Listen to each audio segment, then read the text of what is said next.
এই ভিডিওতে আমরা জানব একটা টিম্বারকে কিভাবে আর্টিফিশিয়ালি সিজনিং করা যায়। লাস্ট ভিডিওতে আমরা ডিসকাস করেছি ন্যাচারাল সিজনিং নিয়ে। তো সেই ন্যাচারাল সিজনিংয়ের মধ্যে আমরা এয়ার সিজনিং আর ওয়াটার সিজনিংটা কিন্তু দেখেছি। ইন কেস তোমরা যদি না দেখে থাকো তাহলে এখানে একটা আই বাটন পাবে, আদারওয়াইজ প্লেলিস্ট সেকশনে যাও, প্লেলিস্ট সেকশন থেকে তোমরা আগে ভিডিওটা দেখতে পারো। আচ্ছা, আমি কিন্তু ভিডিওটা খুবই স্লোলি পড়াবো, তাই তোমার যদি মনে হয় ভিডিওটাকে তোমরা 1.2 অর 1.5x ভিডিওটাকে প্লে করতে পারো। সিভিল ইঞ্জিনিয়ারিং বাংলা চ্যানেলে সবাইকে জানাই স্বাগত। চলো ভিডিওটা শুরু করা যায়। আচ্ছা, আর্টিফিশিয়াল সিজনিংকে আমরা মূলত 4-5 ভাগে ভাগ করতে পারি, এর অনেক রকম আছে, ঠিক আছে? তো আগে আমি সমস্ত প্রসেসগুলোর নাম একবার বলে দিচ্ছি, তারপর আমরা সেটা 1 by 1 স্টার্ট করব। ফার্স্ট হলো এমসি নেইলস মেথড বা সিজনিং, দেন আসছে ক্লিন সিজনিং। আবার এই ক্লিন সিজনিংকে দুভাগে ভাগ করা যায়। একটা হলো স্টেশনারি ক্লিন, আর একটা হলো তোমার প্রোগ্রেসিভ ক্লিন। আচ্ছা, তারপর হলো তোমার মোটামুটি বয়েলিং ওয়াটার সিজনিং। তারপর হচ্ছে তোমার কেমিক্যাল সিজনিং। এই কেমিক্যাল সিজনিংকে না অনেকে আবার সল্ট সিজনিংও বলে থাকে। তারপরে আছে তোমার ইলেকট্রিক্যাল সিজনিং। তো এই প্রত্যেকটাই আমরা ডিসকাস করবো 1 by 1। প্রথমেই আসি আমরা এই ফার্স্ট মেথডটাতে, that is the MC nails method, MC nails seasoning. আচ্ছা, এটা সব থেকে বেস্ট প্রসেস, সব থেকে বেস্ট। কেন বেস্ট বলছি তার শুনে। বলে না তুরুপের তাস, আর্টিফিশিয়াল সিজনিংয়ে সব থেকে বেস্ট প্রসেস হলো এই নেল সিজনিং। ডিউরেশন কতদিন?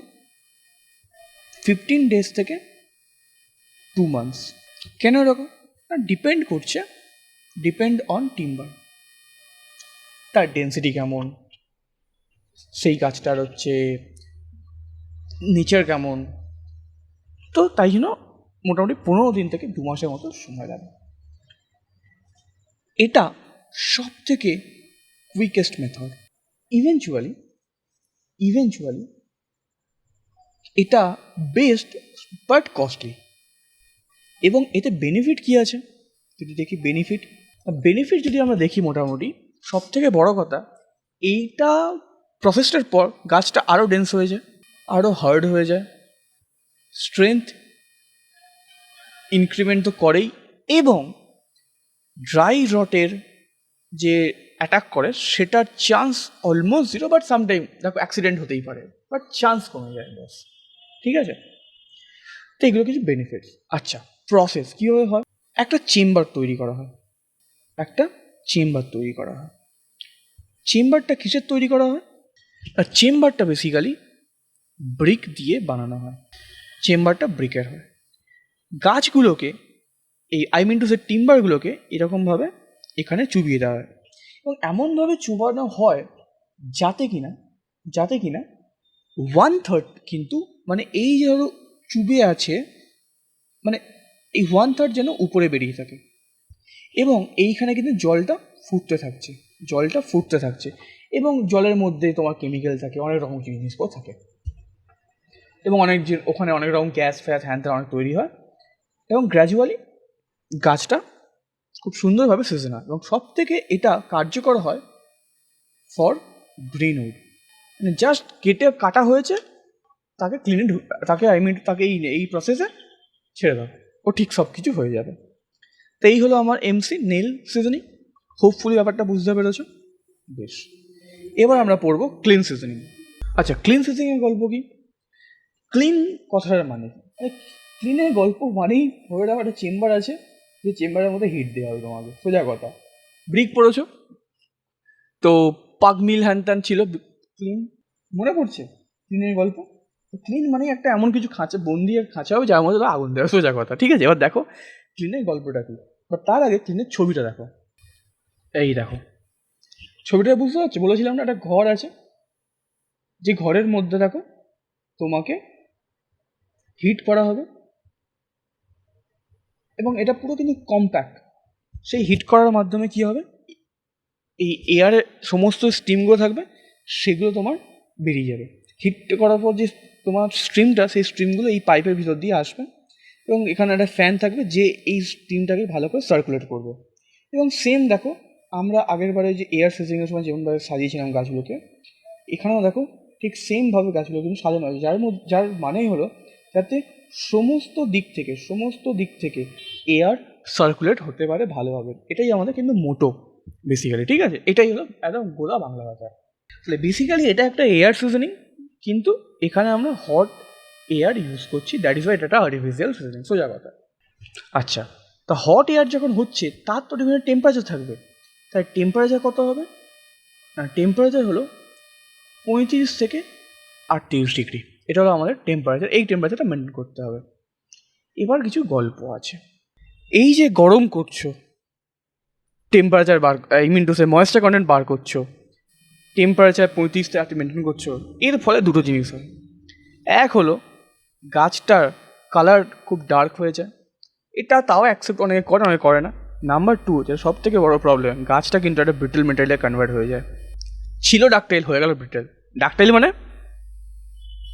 ডাকটাইল মেটেরিয়াল মানে তার কিন্তু একটা এক্সপ্যানশন হওয়ার ক্ষমতা ছিল, লোড নিলে এক্সপ্যানশন হতো, তারপর সে ভাঙতো।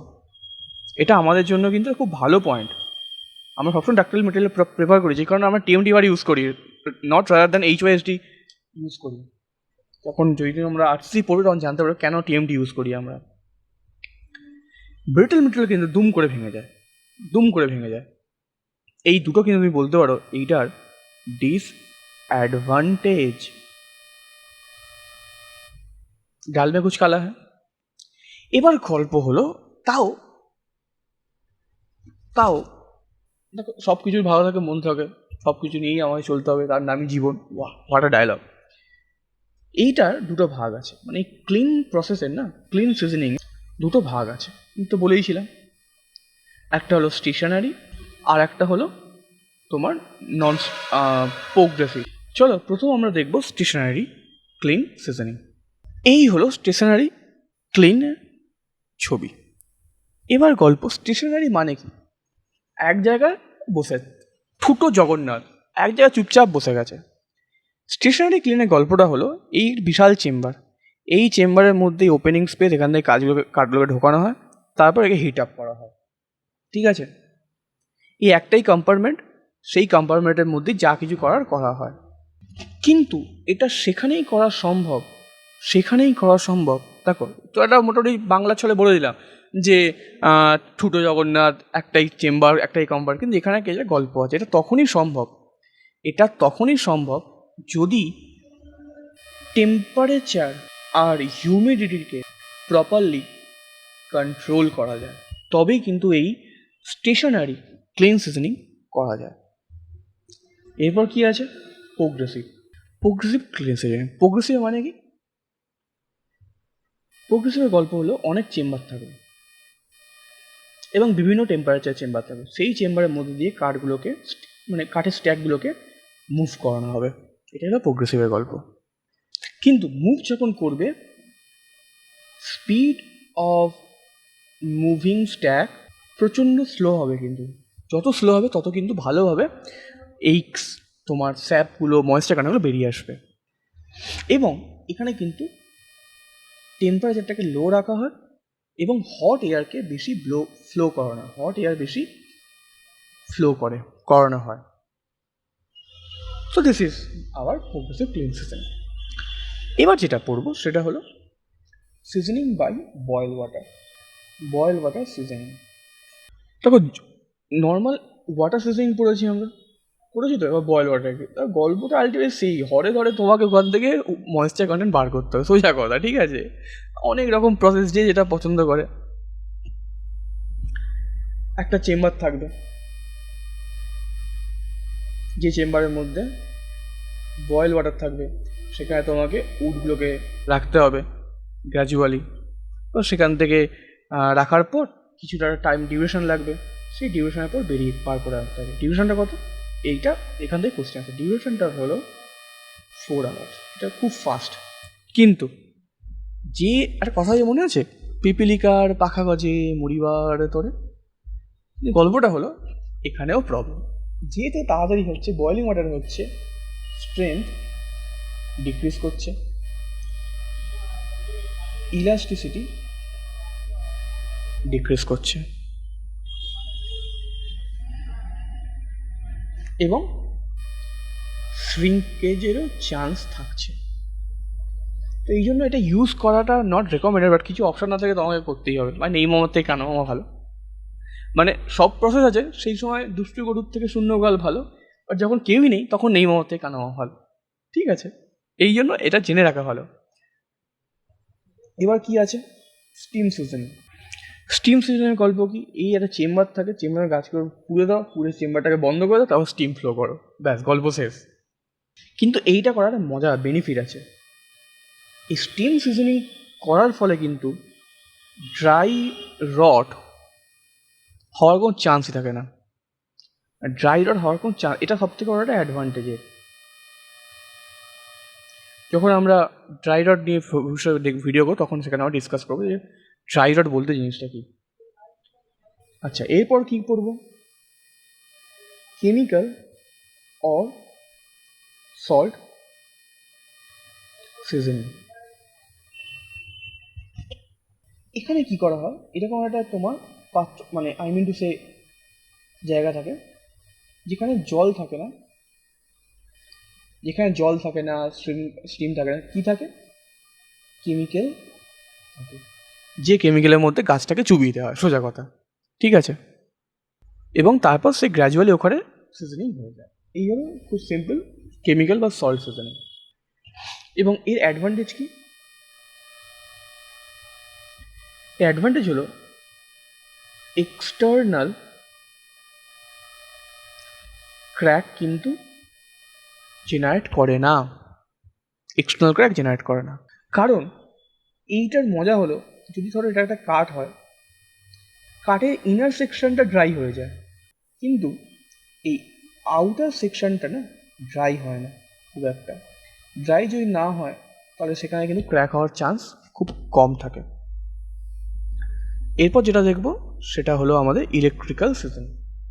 দেখো, ইলেকট্রিক্যাল সিজনের গল্পটা কি, হাই ফ্রিকোয়েন্সি তার থাকে, এখানে এইগুলো থাকে, যথারীতি একটা হিট জেনারেট করে।